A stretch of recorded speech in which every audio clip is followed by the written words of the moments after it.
연방정부가 새 예산안 발표를 앞두고 주택난 해결을 위한 계획들을 속속 발표하고 있습니다. 최근 연방정부는 생애 첫 번째 주택 구매자의 모기지 상환 기간을 기존 25년에서 30년으로 늘리기로 했다고 발표했습니다. 이 조치는 오는 8월 1일부터 시행 예정입니다. 또한 첫 주택 구매자가 RRSP에서 주택 구입을 위해 인출할 수 있는 최대 금액도 상향 조정합니다. 지금까지는 3만 5천 달러까지 가능했지만 거의 2배에 가까운 6만 달러로 늘릴 계획이며 이는 내일 새 예산안 발표와 동시에 적용될 것으로 알려졌습니다.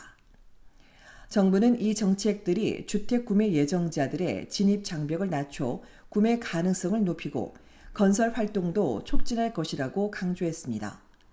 정부는 또 주택난 해결을 위해 공공토지도 적극 활용할 예정입니다. 더 많은 주택 공급, 더 쉬운 주택 임대 및 소유, 내 집 마련이 어려운 캐나다인 지원을 골자로 한 캐나다 주택 계획도 발표했는데 이에 따르면 연방과 각주, 지자체 소유의 공공토지를 장기 임대해 더 많은 임대주택을 건설하고 시세보다 낮은 가격에 주택시장에 내놓을 계획입니다. 이를 통해 오는 2031년까지 387만 채를 추가 공급할 것으로 정부는 기대했습니다. 이 밖에 기존 주택에 세컨더리 스위트를 짓는 집주인에게 최대 4만 달러의 저금리 대출도 제공해 줄 예정입니다. 이런 내용들을 포함한 연방의 새 예산안이 내일 오후 4시에 발표되는 가운데 일부에선 우려도 나오고 있습니다. 지난주 여론조사에 따르면 응답자의 절반이 넘는 59%가 정부 지출이 너무 많다고 생각하고 있으며 특히 이 비율은 보수당과 퀘벡당 지지자에게서 더 높게 나타났습니다. 한편 연방의 부채 탓에 국가 신용 등급이 강등될 수 있다는 전망도 나왔습니다. 캐나다가 지금은 신용평가사로부터 AAA를 유지하고 있지만 다른 국가에 비해 취약한 상황인데도 정부 부채가 너무 늘고 있다는 지적입니다.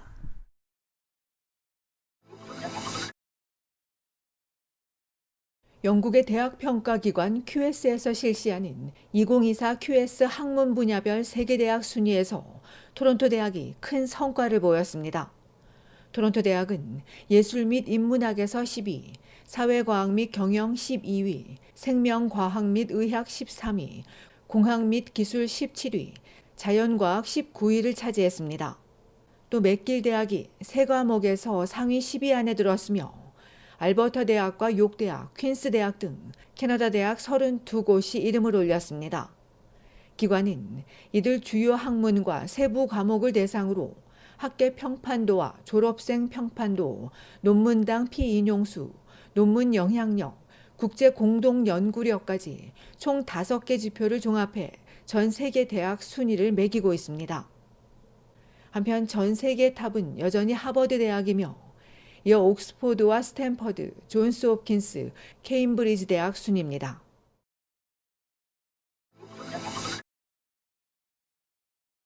캐나다 전국의 임대료가 소폭 내려갔습니다. 지난달 전국의 평균 임대료는 한 달 전 역대 최고치인 2,193달러에서 2,181달러로 0.6% 떨어졌습니다. 다만 1년 전보다는 원베드룸과 투베드룸 모두 약 11% 올랐습니다. 임대 전용 아파트는 전년도보다 13% 뛰었고 콘도의 평균 월세는 2,321달러로 4% 올랐습니다. 브리티시 컬럼비아주의 콘도와 아파트 평균 임대료는 2,494달러로 지난해보다 2% 하락했습니다. 온타리오주는 1년 전보다는 소폭 올랐지만 2,410달러에 그쳐 한 달 전보다 0.9% 떨어졌습니다. 반대로 엘버타와 서스캐처원주는 지난달에도 각각 18%씩 큰 폭으로 올랐습니다. 도시별로 밴쿠버의 평균 임대료는 5% 하락한 2,900여 달러로 2022년 7월 이후 처음 3,000달러 아래로 떨어졌습니다. 토론토의 평균 임대료도 1.3% 하락한 2,800여 달러로 석 달 연속 하락했습니다. 토론토의 원베드룸은 2,500여 달러, 투베드룸은 3,200여 달러입니다. 토론토에 이어 에토비코와 미시사가 순이고 다음은 놀수욕으로 원베드룸은 2,300여 달러, 투베드룸은 2,700여 달러이며 원룸이 가장 많이 올랐습니다. 지난달엔 에드먼튼이 전국에서 가장 큰 18% 오르면서 1,507달러에 달했으나 여전히 전국 25개 도시 중에선 23번째로 낮은 수준입니다. 캘거리의 평균 임대료는 2,076달러로 10% 가까이 올랐습니다. 중소도시 중에선 BC주 랭리와 온주의 킹스턴의 연간 임대료가 큰 폭으로 뛰었습니다. 한편 룸메이트와 함께 거주하는 세입자는 여전히 많아 이들의 임대료도 석 달 연속 1,000달러를 넘어섰습니다. 룸메이트 임대료는 밴쿠버와 토론토, 오타와, 몬트리올, 캘거리 순입니다.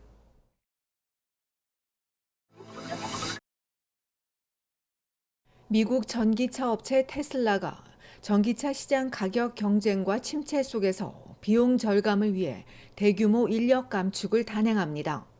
일론 머스크 테슬라 최고 경영자는 직원들에게 이메일을 보내 조직을 면밀히 검토했다며 전 세계적으로 10% 이상의 인력을 감축하는 어려운 결정을 내렸다고 전했습니다.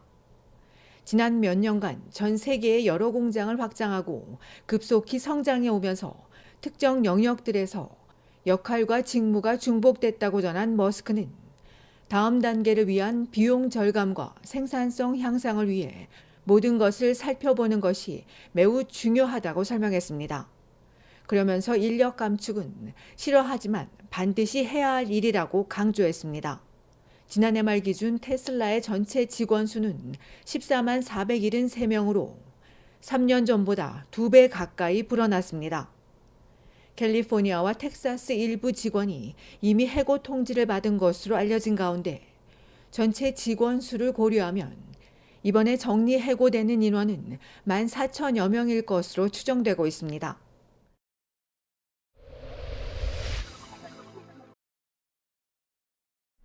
온타리오주 토론토 해양경찰이 어제 오후 호수에 빠진 10대 1명에 대한 수색 작업을 이어가고 있습니다. 경찰에 따르면 어제 오후 6시경 애쉬브리지 베이파크에서 호수에 들어간 10대 소년이 나오지 않았고 이에 10대 1명과 또 다른 남성이 소년을 구조하기 위해 물에 뛰어들었으나 끝내 찾지 못했습니다.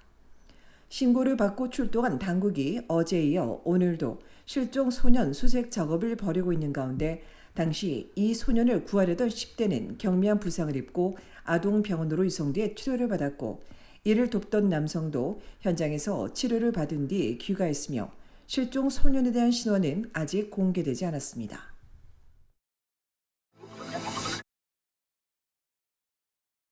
온타리오주 토론토 경찰이 지난주 놀속에서 발생한 10대 소년 총격 용의자들을 추적하고 있습니다.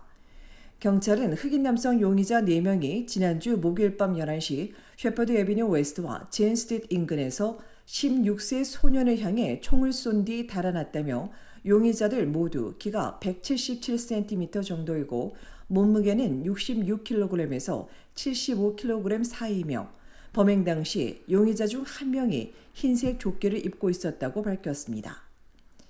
이날 총상을 입은 피해 소년은 병원으로 옮겨져 수술을 받은 뒤 다행히 안정을 되찾고 있는 것으로 알려졌습니다.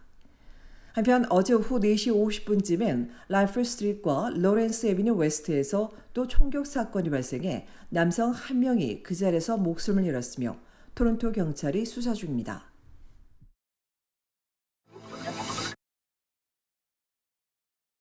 포드 자동차가 일부 차종에서 연료 분사 장치에 균열이 생겨 화재가 발생할 수 있다며 브론코 스포츠와 이스케이프 차량을 리콜했습니다. 리콜 차량은 1.5리터 엔진이 장착된 2022년과 2023년형 브론코 스포츠 SUV와 2022년형 이스케이프 SUV 3,000여 대로 포드는 자동차에서 연료 냄새가 나면 즉시 서비스를 요청해야 한다고 해당 운전자들에게 당부했습니다. 이번 리콜이 2022년 리콜의 연장이라고 전한 포드는 2년 전과 마찬가지로 연료 분사 장치를 교체하는 것이 아니라 휘발유가 뜨거운 표면에서 아래로 흐르도록 배수 튜브를 설치할 것이라고 전했습니다.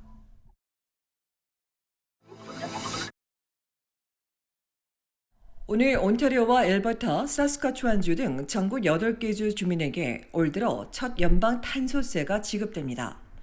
온주의 탄소세는 1인당 140여 달러로 주마다 지급 액수는 다르며 또한 지난달 15일 이후 세금 신고를 마친 주민은 탄소세 지급일이 다음 달로 늦어질 예정입니다. 분기별로 받는 탄소세는 대상자의 81%가 직접 은행 입금으로 나머지 19%는 우편으로 받고 있으며 소득세를 신고했는데도 탄소세를 받지 못했다면 연방국세청 개인 계정에 온라인으로 로그인한 뒤 현금화하지 않은 수표가 있는지 확인하거나 세무 전문가에게 문의하는 것이 좋다고 전문가는 당부하고 있습니다.